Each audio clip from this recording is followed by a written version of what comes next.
Hello student. तो आज इस वीडियो में हम कुछ बेसिक टॉपिक डिस्कस करेंगे। पहला है रेसिस्टेंस।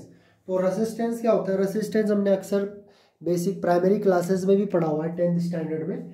ये रेसिस्टेंस के लिए हम ओम्स लॉ को पढ़ते हैं। तो ओम्स लॉ ये यहाँ पे मैंने इस तरह से वी आई ग्राफ बनाया है। हमें मालूम है V for potential, I for current.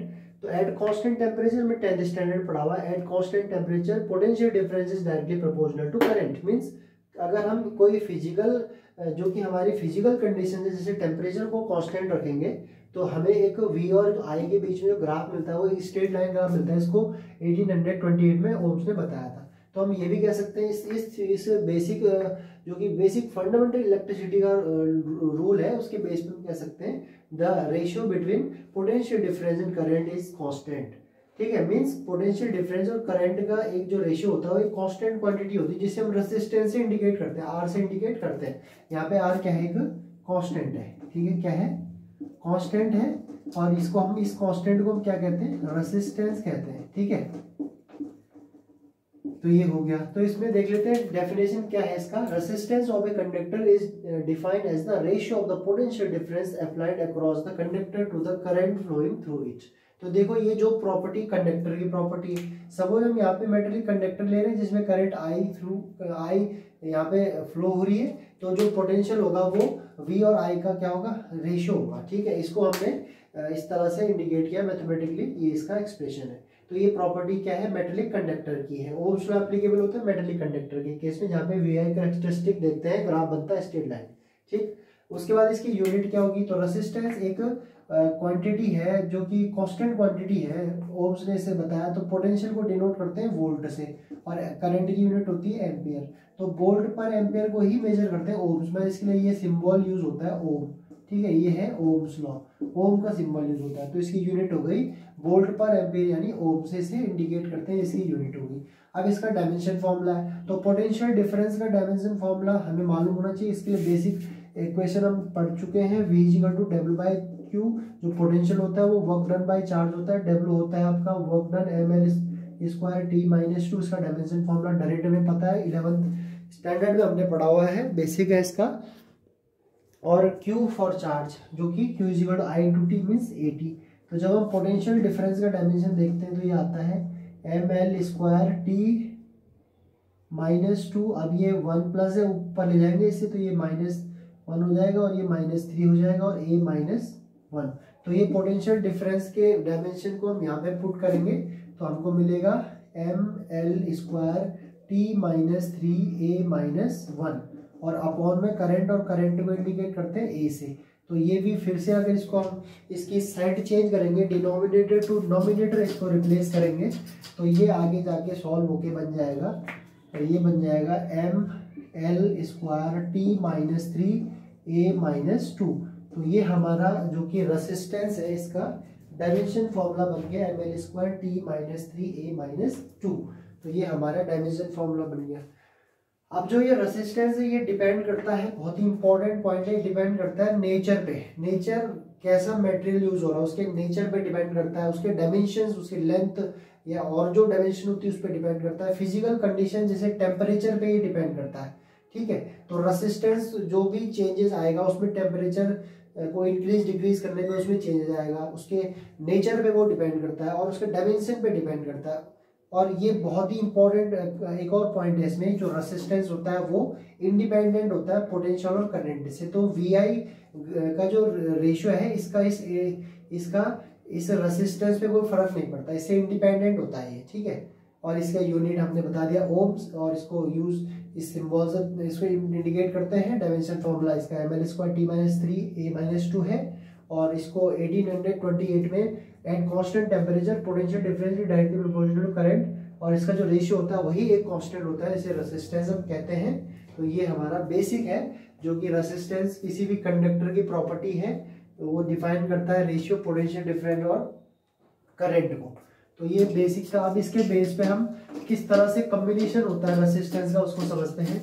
तो अगला जो हमारा टॉपिक है इस बेसिक कंसेप्ट के बाद, कॉम्बिनेशन ऑफ रेसिस्टेंस। अगला जो हमारा टॉपिक है वो है कॉम्बिनेशन ऑफ रेसिस्टेंस ये इसलिए इम्पोर्टेंट है क्योंकि यहाँ से कुछ न्यूमेरिकल क्वेश्चंस हमारे कॉम्पिटिटिव एग्जाम्स और हमारे डेली जो बोर्ड एग्जाम है उसमें पूछे गए हैं, तो ये हमें समझना ज़रूरी है। और वैसे ये 10th स्टैंडर्ड का हमारा टॉपिक है, लेकिन हम इसको थोड़ा सा मॉडिफाइड टाइप में पढ़ेंगे, उसको हम स्पेशली दूसरे तरीके से इस बार समझने की कोशिश करेंगे। और जो बेसिक हमने पढ़ा था 10th स्टैंडर्ड में कि जब जो कॉम्बिनेशन हम समझते हैं रेसिस्टेंस का, तो वो दो टाइप का होता है, एक होता है सीरीज कॉम्बिनेशन और एक होता है पैरेलल कॉम्बिनेशन। तो सीरीज कॉम्बिनेशन में करंट सेम रहता है, पोटेंशियल डिफरेंस उसमें चेंज होता रहता है, डिवाइड होता है वोल्टेज, ठीक है, और सारे के सारे रेसिस्टेंस में करंट क्या रहता है, सेम रहता है। और उसमें जो इक्विवेलेंट सीरीज कॉम्बिनेशन का जो फॉर्मूला हमें मालूम है, R इजिकल टू सीरीज में सारे ऐड हो जाते हैं। उसी तरीके से पैरेलल कॉम्बिनेशन में करंट तो डिवाइड होती है, जंक्शन रूल लगता है, और पोटेंशियल डिफरेंस जो होता है वो सेम रहता है सभी रेसिस्टेंस में, तो ठीक है। और इसके लिए फॉर्मूला हमें मालूम है 1/R, इस तरह से कुछ बनता है। तो अब हम इसको समझते हैं। तो कॉम्बिनेशन ऑफ रेसिस्टेंस, सबसे पहले तो टू टाइप का हमें समझना है, पहला सीरीज कॉम्बिनेशन और सेकेंड वन पैरेलल कॉम्बिनेशन, ठीक है। सीरीज कॉम्बिनेशन का की पॉइंट है कि इसमें क्या होता है, करंट क्या रहती है, सेम रहती है, करंट सेम रहती है, और सभी रेसिस्टेंस में क्या रहती है, करंट सेम रहती है। ऑल रेसिस्टेंसेस, सभी रेसिस्टेंस में करंट सेम रहती है। ये तो पहला पॉइंट याद रखना है इसमें सीरीज के लिए।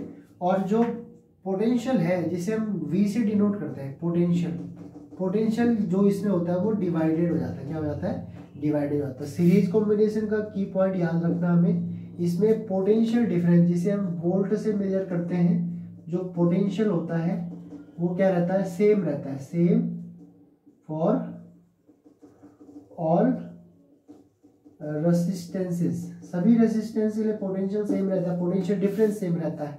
लेकिन इसमें जो करंट होती है वो क्या होती है, करंट डिवाइडेड होती है, करंट डिवाइडेड होती है।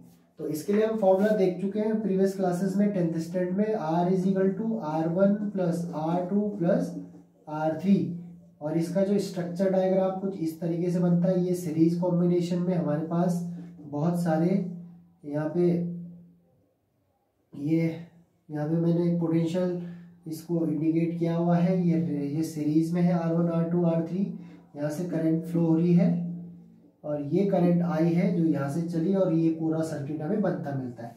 तो ये R इक्विवेलेंट के लिए हमें ये फॉर्मूला हमने 10th स्टैंडर्ड में से पढ़ा है। उसी तरीके से पैरेलल कॉम्बिनेशन जो होता है उसमें करंट इस तरह से एक सर्किट से फ्लो होती है, और यहाँ पे कोई जंक्शन पॉइंट P लेते हैं, और उसके बाद ये सारे कुछ इस तरीके से अलग अलग जंक्शन में डिवाइड हो जाती है। जैसे सपोज इस तरह से स्ट्रक्चर डायग्राम हमने प्रीवियस क्लासेस में इसका पढ़ा हुआ है, ठीक है।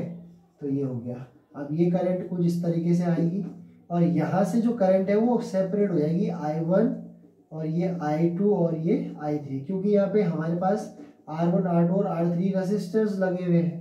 तो करंट कुछ इस तरीके से डिस्ट्रीब्यूट होगी, और फिर से ये करंट यहाँ से यहीं पहुँच जाएगी। तो ये हमारा इस तरह से हमारा जो पैरेलल कॉम्बिनेशन का स्ट्रक्चर डायग्राम। और इसके लिए हमने फॉर्मूला पढ़ा हुआ, R equivalent is equal to 1/R1 plus 1/R2 plus 1/R3, कुछ इस तरह का हमारा एक्सप्रेशन हमारा मिलता है, ठीक है। तो ये हमारे 10th स्टैंडर्ड के जो डेरिवेशन है उसका मैंने रिजल्ट्स लिखा हुआ है। अब हम थोड़ा सा इसको दूसरे तरीके से समझने की कोशिश करेंगे। तो इलेक्ट्रिसिटी, इलेक्ट्रॉनिक्स का एक बहुत ही बेसिक रूल है, वो है किरचॉफ लॉ। किरचॉफ लॉ से स्ट्रक्चर डायग्राम के जो एक्सप्रेशन है उसको हम कैलकुलेट, उसको फाइंड करने की कोशिश करेंगे, उसको निकालेंगे। तो इसके लिए हमें किरचॉफ लॉ को समझना पड़ेगा। एक बहुत ही फेमस साइंटिस्ट जो कि इलेक्ट्रॉनिक्स में हमने पढ़े हैं वो है हमारे किरचॉफ्स। इनके कुछ लॉ हैं जो कि बहुत ही इलेक्ट्रॉनिक्स में बेसिक्स लॉ होते हैं। पहला है जंक्शन लॉ, फर्स्ट लॉ है इनका जंक्शन लॉ। सेकेंड लॉ है इनका, जो कि जंक्शन लॉ के बाद जो सेकेंड लॉ है वो है लूप लॉ, वो है लूप लॉ। और हम इसका अभी बेसिक एक्सप्रेशन देखते हैं। तो सिग्मा आई जो होता है वो 0 के इक्वल होता है, ये इसका मैथमेटिकल एक्सप्रेशन है। और ये जो आई आर ये 0 होता है, ठीक है। लूप लॉ में क्या होता है, लूप लॉ में जो वी जो पोटेंशियल होता है, ऑल पोटेंशियल जितने भी सर्किट में होंगे वो उन सबका एल्जेब्रिक सम 0 के इक्वल होता है। इसको हम सर्किट के लिए लूप लॉ इन सर्किट, इसको इस तरीके से समझते हैं। और current law in junction, any junction, इसको इस तरीके से समझते हैं। तो ये दो बेसिक रूल है, इनकी हेल्प से हमें अपने एक्सप्रेशन ड्राइव करने हैं। तो जंक्शन रूल को समझते हैं। सपोज हमारे पास ये O पॉइंट कोई जंक्शन है और यहाँ पे बहुत सारे कुछ इस तरीके से यहाँ पे कुछ रसिस्टर्स जुड़े हुए हैं। ये R1, ये R2, ये R3, ये R4 और यहाँ पे डिफरेंट करंट आ रही है। सपोज ये I1 करंट यहाँ आ रही है, ये I2 आ रही है, ये I3 करंट चल रही है यहाँ पे, ये I4। तो इन सब का जो ये O पॉइंट है वो जंक्शन पॉइंट है। O इक्वल टू जंक्शन, और मीटिंग पॉइंट भी इसको कह सकते हैं कि यहाँ पे सारे के सारे करंट क्या हो रही है, मीट हो रही है, मीटिंग पॉइंट, ठीक है। तो इसका जो जंक्शन लॉ है, जो कि हमारा किरचॉफ का जो फर्स्ट लॉ होता है, वो sigma I equal to, sigma means यहाँ पे जो सिग्मा साइन का यूज करते हैं, इसको हम अक्सर मैथमेटिक्स में यूज करते हैं सम के लिए। किसके लिए यूज करते हैं, सम के लिए। समेशन ये इंडिकेट करता है सिग्मा। तो यहाँ पे जो एल्जेब्रिक सम होगा तो हम कह सकते हैं sigma I equal to 0 according to first law. तो यहाँ पे इनकमिंग जितनी भी करंट है सबके सब क्या हो रही, इस O पॉइंट पे मिल रही है। तो ये हो जाएगा I1 plus I2 plus I3 plus I4। ये कहाँ पे होगा, एट O जंक्शन पॉइंट पे ऑल करंट का जो सम है उसको इस तरीके से इंडिकेट करते हैं। और इसी को हम लिख सकते हैं सिग्मा आई इक्वल टू 0। तो ये फर्स्ट लॉ है, इसकी हेल्प हमें लेनी है, जंक्शन लॉ। सेकेंड लॉ है, कोई लूप है हमारे पास। अब हम इसके लिए एक डायग्राम, छोटा सा डायग्राम बना लेते हैं। और इस डायग्राम में हमने सपोज कुछ रसिस्टर जोड़े हुए हैं, 3 रसिस्टर जोड़े हुए हैं। पोटेंशियल उसे इस तरह से V पोटेंशियल दिया हुआ है, ठीक है। V पोटेंशियल नेगेटिव पॉजिटिव कुछ इस तरीके से करंट चलेगा। R1 R2 and R3 current again यहाँ से शिफ्ट होके इस तरह से रोटेशन में आएगा। तो ये जो पोटेंशियल है, अब यहाँ पे हम ओम्स लॉ लगाएंगे। पोटेंशियल का जो एल्जेब्रिक सम है, तो यहाँ पे सपोज हम कुछ नाम दे देते हैं, इसको लूप बना लेते हैं। ये आपका, इसको डायग्राम को कंप्लीट करते हैं, PBN। ये वाला पॉइंट P है और ये वाला पॉइंट मैं A ले लेता हूँ और ये वाला पॉइंट मैं B ले लेता हूँ। तो यहाँ पे एक लूप दिखाई दे रहा है। Loop means close figure, P A B and again P पे रिटर्न हो रहा है, P A B। और यहाँ पे भी एक पॉइंट ले लेते हैं N। तो ये होगा P A B N। तो ये एक लूप हो गया और ये कंप्लीट इधर से फिर से ये यहाँ पे पहुंच रहा है। तो लूप मीन्स जहाँ से स्टार्ट किया वहीं पे एंड हो रहा है, P A B N again P पे आ रहा है, तो ये लूप हो गया। इसमें जब हम लूप लॉ लगाएंगे सर्किट में, तो यहाँ पे हम ओम्स लॉ का यूज करेंगे, क्योंकि सिग्मा V यहाँ पे पोटेंशियल का सिग्मा जो होगा, पोटेंशियल का जो समीशन होगा वो 0 के बराबर आना चाहिए। तो यहाँ पे जब हम यहाँ पे रूल लगाएंगे तो करंट I फ्लो हो रही है, तो हमें मालूम है V upon I equal to R होता है, ठीक है। तो हम यहाँ पे कह सकते हैं V इक्वल टू R, इसका यूज हम करेंगे। करंट सेम है यहाँ पे क्योंकि सीरीज कॉम्बिनेशन है। तो ये हो जाएगा IR1 plus IR2 plus IR3, ठीक है। पोटेंशियल हम निकाल रहे हैं, V हम निकाल रहे हैं, ठीक है। और इस तरीके से ये जो पोटेंशियल है वो ऐसा आ जाएगा, V इक्वल टू IR, ठीक है। अब जब हम इसको समझेंगे V equal to IR1 plus IR2 plus IR3, तो ये सर्किट में हमने इसको इस लूप में इसको इस तरीके से समझा। तो यहाँ से हम क्या कर सकते हैं, क्योंकि करंट सेम है तो इसको हम इस साइड ले जाते हैं। तो अगर हम इसको साइड चेंज करेंगे इसका, तो इसको यहाँ पे लिख लेता हूँ। ये हो जाएगा IR1 plus IR2 plus IR3 minus V equal to 0। तो ये हमारा लूप के लिए इस तरीके से इसको ये जो लूप बना हमारा PA, हमारा जो लूप है PA B N P, इस लूप में IR1 plus IR2 plus IR3 minus V equal to 0। तो यहाँ से हम I को कॉमन ले लेते हैं क्योंकि I कॉमन है, और इसको हम इस तरीके से लिख सकते हैं V upon R1 plus R2 plus R3। ठीक है, ये हमारा करंट आ गया इस पूरे के पूरे फर्स्ट इक्वेशन, पूरे के पूरे सर्किट में। ठीक है, तो ये हमारा करंट आ गया। अब हम क्या करेंगे, इस सर्किट के लिए इक्विवेलेंट हम देखते हैं कि इसमें एक इक्विवेलेंट, इसमें ओम्स लॉ जो हमने अप्लाई किया तो हमारे पास कुछ इस तरह का एक्सप्रेशन बना था। ठीक है, कुछ इस तरह का इसमें बना।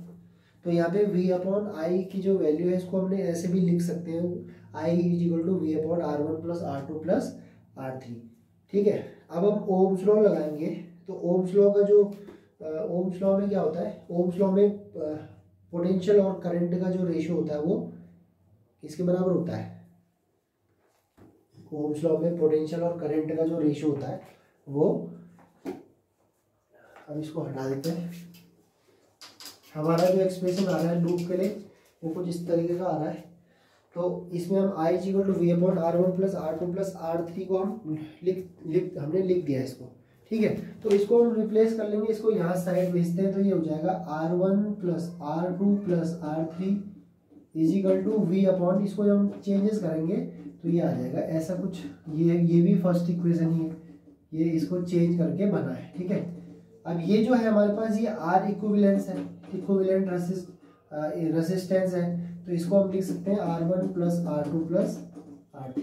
ठीक है, तो ये हमारा चेंजेस करके आ गया V अपॉन आई की वैल्यू। तो जो इक्विवेलेंट रेसिस्टेंस है उसको R इक्विवेलेंट को R1 plus R2 plus R3 हम लिख सकते हैं, क्योंकि यहाँ पे डिफरेंट रेसिस्टर सीरीज में, बहुत सारे रेसिस्टर क्या है सीरीज में जुड़े हुए हैं। ठीक है, तो इसको हम इस तरीके से भी लिख सकते हैं। इसको रिप्लेस कर देंगे तो जो R इक्विवेलेंस आएगा वो आ जाएगा V अपॉन आई। ठीक है, तो ये हमारे पास एक रेसिस्टेंस का की फॉर्मेट आ गया फॉर्मूला, और जो R इक्विवेलेंट है सीरीज कॉम्बिनेशन के लिए, तो ये हमारे पास एक फॉर्मूला बन जाता है किसके लिए, सीरीज कॉम्बिनेशन के लिए। ठीक है, तो ये किरचॉफ लूप लॉ से हम निकाल सकते हैं इसको। ठीक है, तो इस वीडियो में हमने जंक्शन लॉ, जो कि एल्जेब्रिक सम पूरे जंक्शन पे जितने भी करंट आएंगे उसका एल्जेब्रिक सम 0 के बराबर होता है, और लूप लॉ से हमने यहाँ पे चेक कर लिया कि जो लूप लॉ में अगर सीरीज में करंट फ्लो हो रहा है तो किस तरीके से वहाँ पे एक्सप्रेशन आ रहा है। ठीक है, अब हम इसी तरीके से पैरेलल कॉम्बिनेशन के को भी हम यहाँ पे सॉल्व कर सकते हैं। पैरेलल कॉम्बिनेशन को हम कैसे सॉल्व करेंगे, तो पैरेलल कॉम्बिनेशन के लिए भी हम एक स्ट्रक्चर बना लेते हैं, डायग्राम बना लेते हैं for parallel combination. Parallel combination के लिए फॉर्मूला होता है R1/R equivalent is equal to 1 upon R1 plus 1 upon R2 plus 1 upon R3। ठीक है, तो इसके लिए डायग्राम बना लेते हैं। यहाँ पे सपोज हमने ये पोटेंशियल यहाँ से दिया, ये P पॉइंट जंक्शन पॉइंट है, यहाँ से एक रेसिस्टर इधर जुड़ा हुआ है, एक रेसिस्टर इधर जुड़ा हुआ है, एक रेसिस्टर इधर जुड़ा हुआ है, और ये कुछ इस तरह का फॉर्मेटिंग है।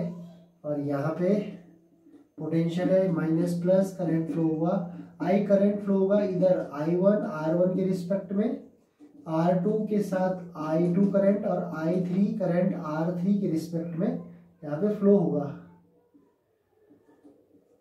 ये इस तरह से। तो ये करंट रिटर्न होके पूरा सर्किट कंप्लीट हो रहा है। ठीक है, ये पोटेंशियल है।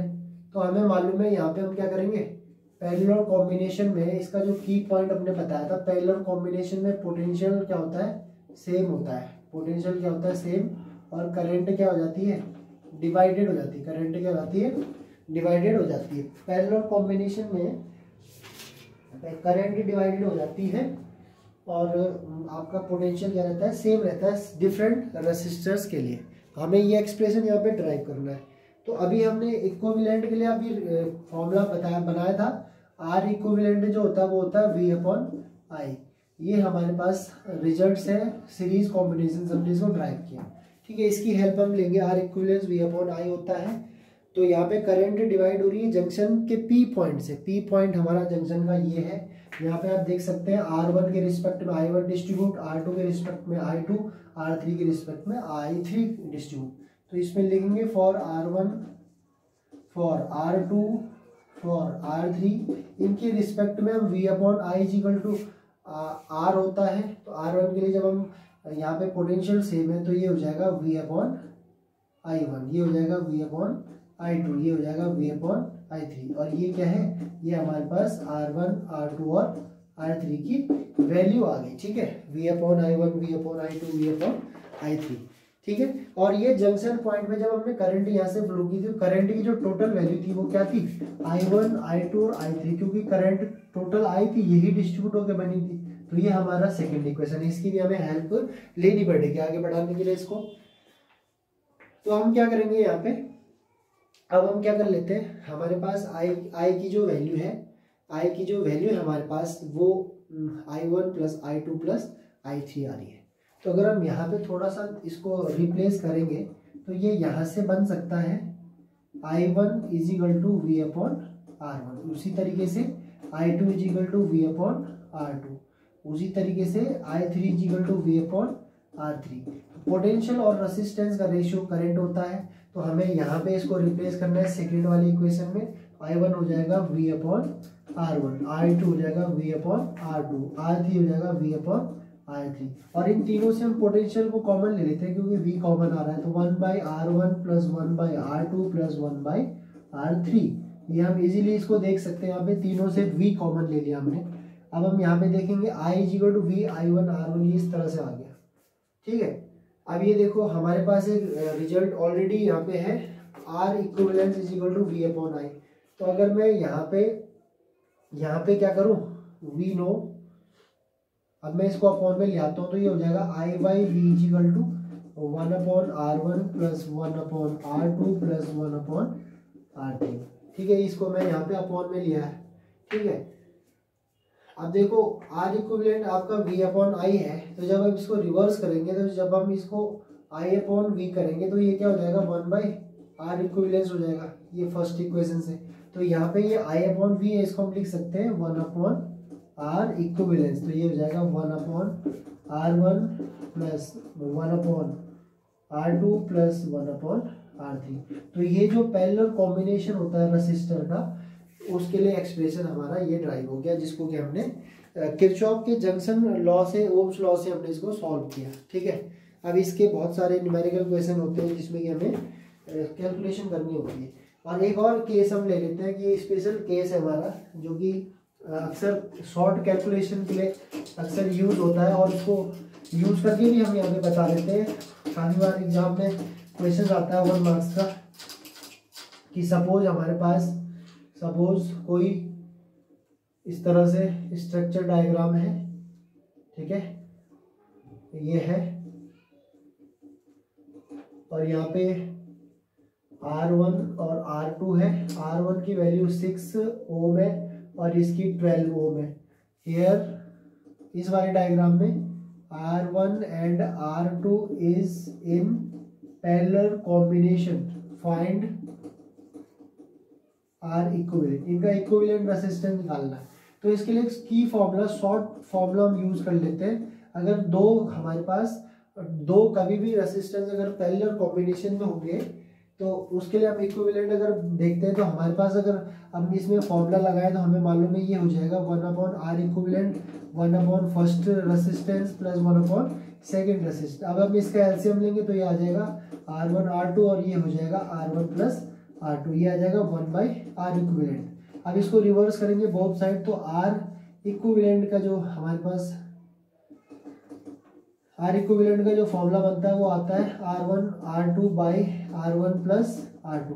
तो हम ये एक्सप्रेशन इस डेरिवेशन से निकालते हैं, तो हम इसको शॉर्ट ट्रिक में याद रख सकते हैं, डायरेक्ट याद रख सकते हैं। और इसके लिए फॉर्मूला होता है AB upon A plus B। जब भी दो रेसिस्टेंस हमारे पास पैरेलल कॉम्बिनेशन होते हैं, तो उनका जो इक्विवेलेंट रेसिस्टेंस आता है वो मेथड से तो ये आता है, लेकिन डायरेक्ट हम इसको पढ़ सकते हैं AB by A plus B, means उन दोनों के प्रोडक्ट और उन दोनों के समीशन के रेशियो में होता है वो। ठीक है, तो देखो ये डायरेक्ट फॉर्मूला लगा लेंगे, या इसको ए बी या हम इसको पी क्यू भी समझ सकते हैं, या इसको R1 R2 कर दो, फर्स्ट एंड सेकंड का प्रोडक्ट और फर्स्ट और सेकंड का फर्स्ट एंड सेकंड का प्रोडक्ट और दोनों का समीशन, ये इक्विवेलेंट आ जाएगा। तो ये फर्स्ट हमारे पास है 6 इंटू सेकेंड हमारे पास 12 है अपॉन 6 + 12 करेंगे तो ये आ जाएगा सॉल्व करके नेक्स्ट सिस्टम में 72/18, और ये सॉल्व करके आ जाएगा 4 ओम, क्योंकि जो रेसिस्टेंस की यूनिट होती है वो होती है ओम। तो ये हमारे पास बहुत ही इम्पोर्टेंट, जो कि 1 मार्क्स का क्वेश्चन भी पूछा गया कई बार। इसके बाद हम नेक्स्ट वीडियो में कॉम्प्लिकेटेड सर्किट वाले कुछ क्वेश्चंस करेंगे। अगले वीडियो में अपना कॉम्प्लिकेटेड सर्किट के क्वेश्चन हम सॉल्व करेंगे। तो इस वीडियो में इतना ही। Thank you.